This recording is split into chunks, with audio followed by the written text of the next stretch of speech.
नमस्कार मित्रांनो, आपल्या सर्वांची चॅनलवर स्वागत आहे। आज आपण एका अनोख्या आणि प्रेरणादायक आर्थिक विषयावर चर्चा करणार आहोत, ज्यामुळे तुमच्या आयुष्यात नक्कीच आर्थिक सकारात्मक बदल घडू शकतात। सुरुवात करूया आजच्या महत्त्वाच्या विषयाला। मित्रांनो, शेअर मार्केटमधील अत्यंत महत्त्वाचा विषय आज आपण पाहणार आहोत। शेअर मार्केटमधील बुडणाऱ्या कंपन्या ओळखण्याचं गुपित। आपण शेअर मार्केटमध्ये गुंतवणूक करत असताना चांगल्या नफ्याची अपेक्षा असते, पण काही वेळा आपल्याला त्याच गडबडीत नुकसान होण्याचा धोका येतो।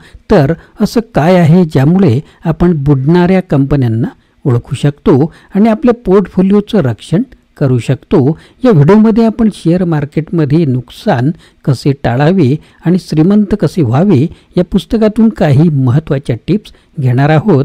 चला तर मग पाहूया कशा प्रकारे आपण मोठ्या कर्जाच्या कंपन्या, कमी भांडवल असलेल्या कंपन्या आणि सतत घसरणाऱ्या स्टॉक टाळून आपल्या पोर्टफोलिओला मजबूत बनवू शकतो। आजच्या व्हिडिओतील ठळक मुद्दे आपले कोणते असणार आहेत? शेअर मार्केटमध्ये मोठ्या कर्जाच्या कंपन्या ओळखण्यासाठी कोणते संकेत आहेत? प्रवर्तकांची कमी गुंतवणूक असलेल्या कंपन्यांमध्ये गुंतवणूक करण्याचे धोके काय असू शकतात? ज्या कंपन्यांचे स्टॉक निरंतर कमी होतात त्यात गुंतवणूक करणे का टाळले पाहिजे? आपल्या पोर्टफोलिओचे रक्षण करण्यासाठी कोणते उपाय आणि टिप्स आहेत जे स्टॉक मार्केट घसरणीच्या वेळी उपयुक्त ठरतात? सेन्सेक्स, निफ्टी आणि बँक निफ्टीमधील घसरणीचा आपल्या पोर्टफोलिओवर काय परिणाम होऊ शकतो आणि त्यासाठी काय उपाय आहेत? कमी किमतीत स्टॉक विकत घेण्याची योग्य वेळ कशी ओळखाल?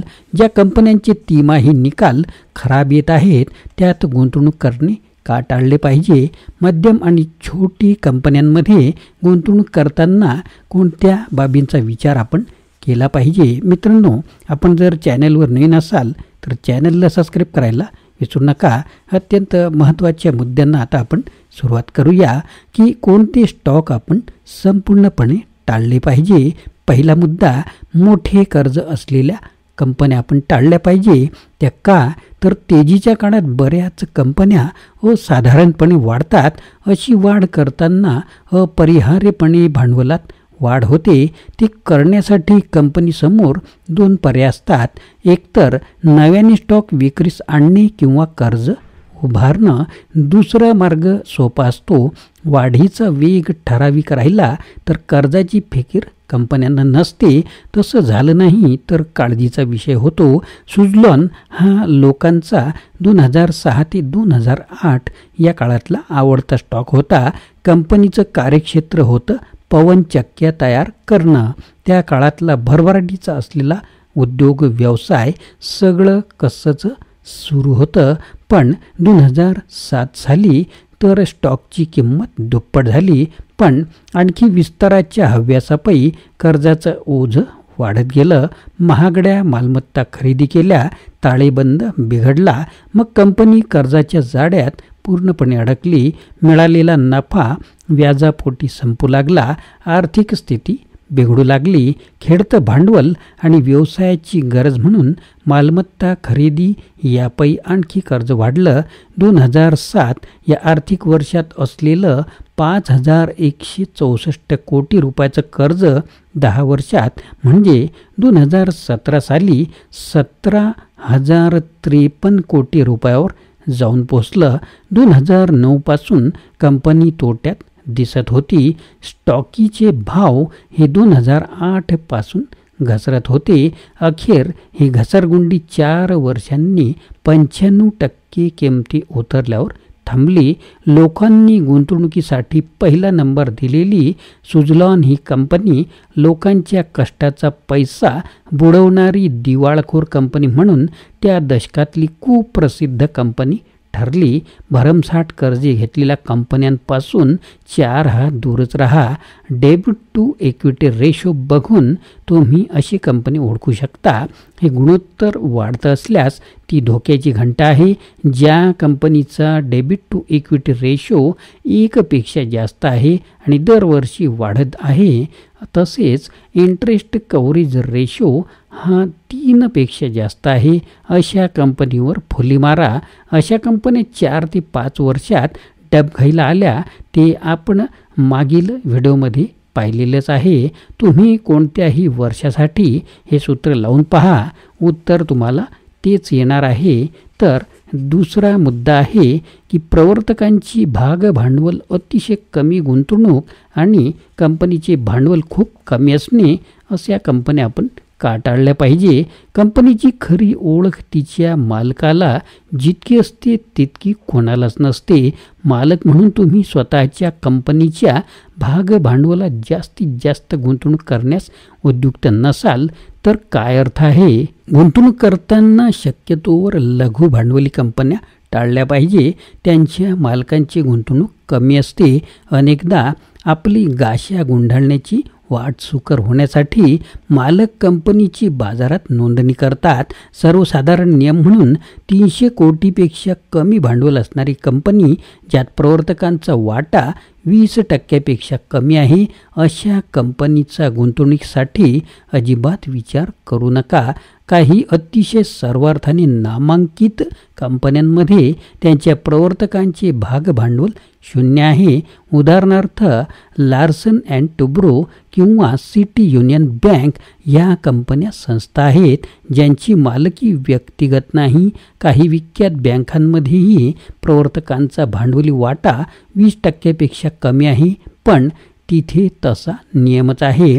अशा ठिकाणी कोणा एकाची वैयक्तिक मालकी नाही. संस्थाच्या पाठबळावर त्या बँका चालवल्या जातात. संस्थात्मक गुंतवणूकदार आणि प्रवर्तक यांच्या भांडवलातील वाट्याची बेरीज करून इथे आर्थिक पत जोखली जाते. तर ते दोन्ही मिळून जर 20% कमी असेल तर मात्र काळजीचा विषय आहे. लहान कंपनी असल्यामुळे आर्थिक तपशील सार्वजनिकरित्या उपलब्ध असण्याची शक्यताही कमीच असते. अशा कंपन्यांपासून दूर राहा. प्रवर्तक स्वतः त्या कंपनीत भाग भांडवल गुंतवू इच्छित नाहीत हा मोठा संकेत आहे. खुद्द जन्मदातेच दूर राहू पाहतात तर आपली काय कथा. नाहीतर आपल्याला मोठा फटका बसू शकतो. आपण काही उदाहरणं बघूया. आपल्याला काही उदाहरण इथे लेखक सांगतात. त्या कंपन्यांमध्ये सगळ्या कंपन्यांची 300 कोटीपेक्षा कमी भांडवल आहे ज्यात प्रवर्तकांचा वाटा 20% कमी आहे. त्या कंपन्यांची नावं कोणती आहेत तर south biotech, prism infor, Kaveri tel अशा वेगवेगळ्या कंपन्यांचे उदाहरणं दिलेले आहेत जे आपण ऑनलाईनसुद्धा पाहू शकता. शेअर बाजारात उसळी असतानाही जर अशा नमूद केलेल्या स्टॉकची कामगिरी खराब असेल किंवा होती असं आपल्याला आढळलं तर निर्देशांक हा 27% आकडा दाखवत असताना या सगळ्यांचा परतावा हा 0 होता. काही वेळा त्यापेक्षाही कमी म्हणजे चक्क नुकसान झालं होतं. शेअर बाजारात अनुकूल परिस्थिती असतानाही त्यात ज्यांनी गुंतवणूक केली होती त्यांच्या संपत्तीत सातत्याने घट झाली. यानंतरही परिस्थितीत फार बदल होणार नव्हता. 2022 असो वा 2025 चित्र फार आशादायक नाही. तर सावधान, असे स्टॉक तुमच्या पोर्टफोलिओत नाहीत याची काळजी घ्या. लहान कालावधीत किमतीत झालेली वाढ आकर्षक असली तरी तिचा मोह नको. लघु भांडवली कंपन्या तुमच्या कष्टाने मिळवलेला पैसा रातोरात नाहीसा करू शकतात. त्या कंपन्यांचे प्रवर्तक स्वतः गुंतवणूक करण्यात मागे असतील तर नक्कीच कंपनीच्या शेअर्सची संख्या गुणिले मार्केटमधली त्या दिवसाची किंमत ही जर 300 कोटीपेक्षा कमी असेल आणि प्रवर्तकांचे भागभांडवल 20%हून कमी असेल तर अशी कंपनी गुंतवणुकीसाठी योग्य नाही. तिसरा मुद्दा आहे प्रवर्तकांचे तारण मोठ्या प्रमाणात असणे आणि सतत वाढते असणे. आपण मागच्या व्हिडिओमध्ये या मुद्द्यांवर चर्चा केलेलीच आहे. तुम्ही ते पुन्हा एकदा पाहू शकता. भागधारकांची संपत्ती कमी किंवा नष्ट होण्याचं ते एक प्रमुख कारण आहे. तुम्हाला कितीही हुशार मार्केट तज्ज्ञ व्यक्तीने सल्ला दिला, कितीही वेळा त्या कंपनीच्या शेअरची वरची पातळी गाठली जिथे प्रवर्तकांची त्यांचा वाटा इतर बँका किंवा अर्थपुरवठा करणाऱ्या संस्थात अनुषंगिक तारण म्हणून ठेवला असल्यास अशा कंपनीत चुकूनही गुंतवणूक करू नका. अगदी झी एंटरटेनमेंट या लोकप्रिय कंपनीचा व्यवसाय स्पर्धकांच्या तुलनेने जोरात असताना केवळ या काही कारणांसाठी जबरदस्त आर्थिक फटका बसला. 2019 साली या कंपनीचे भाव बाजारात 50% पडले ते केवळ प्रवर्तकांचे तारण प्रमाणाबाहेर झाले होते म्हणून. नंतरचा चौथा मुद्दा आहे आपला, ज्या कंपनीचे भाव दिवसेंदिवस नीचांकी पातळी गाठत आहेत अशा कंपन्या टाळा. तुम्हाला जर एखाद्या कंपनीच्या भवितव्याविषयी जबरदस्त खात्री असेल तर आणि तरच तिचे भाव सातत्याने नीचांकी पातळी गाठत असतील तरी तुम्ही तिच्या गुंतवणुकीसाठी एक पर्याय म्हणून विचार करू शकता. नाहीतर नको. ते पडलेले भाव पुन्हा पूर्वीची उंची गाठतील अशी व्यर्थ आशा करू नका. एखाद्या कंपनीचे वर गेलेले भाव जेव्हा 50% खाली येतात तेव्हा त्यातला धोका ओळखला पाहिजे. मित्रांनो, महत्त्वाचा मुद्दा आहे की एखाद्या कंपनीचे वर गेलेले भाव जेव्हा 50% खाली येतात तेव्हा त्यातला धोका ओळखला पाहिजे. तर खाली पडणारी धारदार सुरी धरण्याचा प्रयत्न केला तर हाताची बोटे कापली जाण्याचा धोका जास्त असतो. असे स्टॉक तुमचा पैसा एका क्षणात होत्याचा नव्हता करू शकतात. 2010 ते 2014 या काळात सुझलॉन कंपनीचे भाव रोजच्या रोज कोसळत होते. पुढची अनेक वर्षे ते असेच पडत राहिले. अशी कितीतरी उदाहरणं आहेत. एज्युकॉम, ऑप्टो सर्व्हिस, युनिटेक अशा कंपन्यांचा इतिहास काही वेगळा नाही. असं करता करता एक दिवस या कंपन्या स्टॉक मार्केटमधून नाहीशा होतात. याउलट ज्या कंपनीच्या स्टॉकचा भाव दर आठवड्याला नवीन शिखर गाठतो त्याचाही अभ्यास व्हायला हवा. शेअर बाजारात एकूणच हालचाल कमी असतानाही एखाद्या कंपनीचे भाव वाढत असतील तर त्या कंपनीत काही वेगळेपण नक्कीच असणार. हुरळून जाऊ नका आणि लगेच गुंतवणूक करू नका. बारकाईने अभ्यास करा, विश्लेषण करा. माझ्या कारकिर्दीत मी अशा एकापेक्षा जास्त कंपन्यांना चाळणी लावून बऱ्याच विचारांती काही निवडक कंपन्यांनाच प्राधान्य दिलं आणि शहाणा ठरलो. तर मित्रांनो, आज आपण पाहिलेल्या उपायांचा वापर करून आपण आपल्या शेअर मार्केट पोर्टफोलिओचे रक्षण करू शकतो आणि बुडणाऱ्या कंपन्यांपासून दूर राहू शकतो. योग्य स्टॉकची निवड आणि त्यामध्ये वेळोवेळी सुधारणा करणं हेच आपल्याला दीर्घकालीन यश मिळवून देईल. घसरणीच्या काळात धीर सोडू नका आणि दर्जेदार स्टॉकची निवड करा.